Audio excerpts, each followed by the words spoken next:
Hello, I'm Fast Lawyer. I'm with Oculus Rift Reviews. Today we're going to review and play Vector 36 VR, a game on the Steam store for the HTC Vive and the Oculus Rift.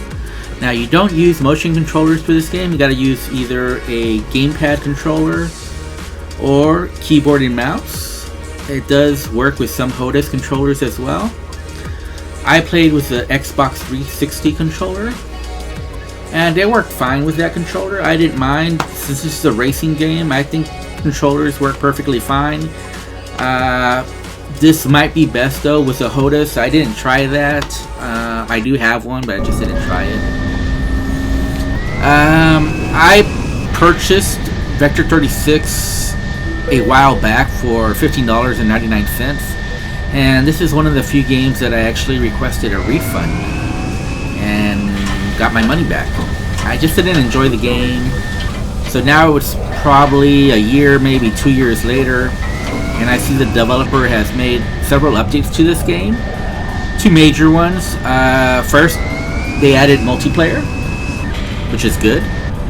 And second, the developer made all vehicles 1.5 times faster, which was one of my biggest complaints. One of the reasons I refunded the game. I just felt it was too slow and plodding, too technical, and just not enough fun. So definitely the fact that they increased the speed for every single vehicle piqued my interest, and I wanted to get back into this game and check it out, see if maybe this time I change my mind on the game. Now, right now there is a free weekend play, and there's still 24 hours left. So if you want to download this game, I'm going to put a link on my video review where you can download and play this game for free for the next 24 hours. And it's on sale currently for $14.99 from the normal price $24.99. However, I have to be honest, I'm just giving a neutral recommendation of 5 out of 10. I did not really have all that much fun playing this game. It's just not for me. Now, keep in mind, this racer may appeal to you if you really like tinkering with the vehicles, going to the garage and tweaking and trying to get it to race faster with each lap just by tinkering and upgrading and all that stuff. You might enjoy this game. It really is close to a sim for a space racer that there is. Most of the ones that I know of, or all the ones that I've known, are really arcade-like, and those are my favorite types of game.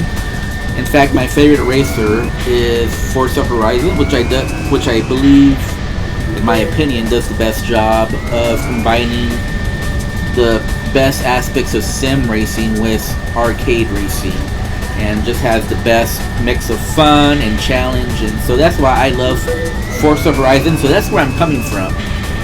That doesn't mean that I don't like racing sims. I do like Assetto Corsa, Project Cars, Dirt Rally. So I do like racing sims. I just didn't really enjoy this one. And even though you're racing on Mars on these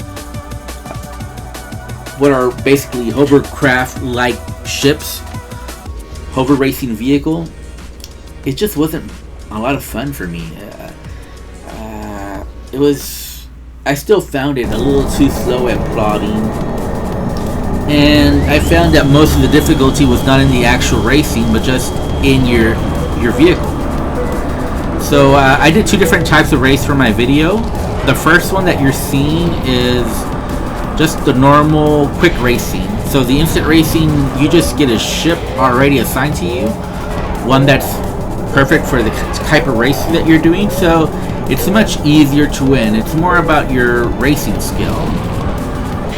The second race I did was from the garage, and I'm actually racing my own ship, the one that you have to upgrade, or you have to buy a new one to upgrade it, repair it, work on it, try to get it faster.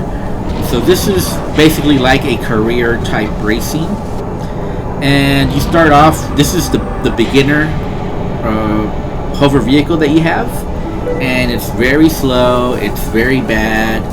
you're not going to win many races with this without doing some upgrades or just buying a whole new ship. And to me, that's just bad game design, where you're just forced to do upgrades or else you can't win a race. And I don't see how anybody can win a race without doing some upgrades or just buying a new ship. If you just go way too slow, any ship will just go right by you. The enemy hover vehicles will just fly right by you, at least the first three. I think the best you can do is force place. And as you can see here, they're just flying right by me. And I almost immediately get damage on my vehicle. I wasn't sure how I got that damage. Maybe I overheated. That's the only thing I could think of, because I don't remember hitting anything or anything happening unless some other enemy vehicle hit me from behind and I just didn't notice it. But yeah, there was almost damage to my vehicle almost from the get-go, and it didn't really matter because honestly this is about how fast it normally goes, and I didn't really notice too much difference. But you see that blinking red light telling me about the damage to my ship, but it's still functioning. I would say probably 90%, so it didn't really affect me all that much. But still, you go way too slow, and as you can see, the other enemy ships just fly right by you. You're no challenge, and so this game just becomes a grind. You know, doing enough instant races or quick races to get enough money to do some upgrades, and I just don't like that type of game design. That's not fun for me. And as you can see, there's nothing fun about this race. There's 3 laps here, and I was bored out of my mind to finish this race. And I think the race took way too long, and I was just super bored by the end, and I just kind of wanted to quit and never play this game again. But again, I think this type of game might appeal to some people. If you're a big fan of Sims, if you're a big fan of working on the garage and tinkering and just finding ways to make your ship go faster, this might appeal to you if you like those technical aspects of racing. I don't, so I really did enjoy this game. I like more, you know, the challenge of the actual driving skills, and I just really didn't see it here, especially when you're going so slow. There's not much of a challenge here, and basically you're driving a clunker, and the main challenge is just not to see it explode by the end of the finish line. By the way, if your vehicle explodes, you lose money, so you actually will have less money after the race than you did before the race. I would say the best deal is probably to do those quick races as a way to raise money to upgrade your ship before you even attempt racing your own ship, which is what I did here. The graphics are not the best, and just the Mars layout looks pretty bland and boring. I actually played this in non-VR, and I thought it looked better in non-VR than it does in VR. I don't know. It just didn't look really good to me. The textures are muddy, there's poor lighting, and you just don't get that sense of 3D racing that you do in other racers such as Project Cars or Dirt Rallies. It's just not here, and like I said, I wasn't having fun. Now, I did try a HOTAS controller. Maybe if I use my HOTAS, I have a Thrustmaster. I just didn't decide to use it. I thought the Xbox controller was working fine. I don't know what extra fun it would have had just by switching out the controller.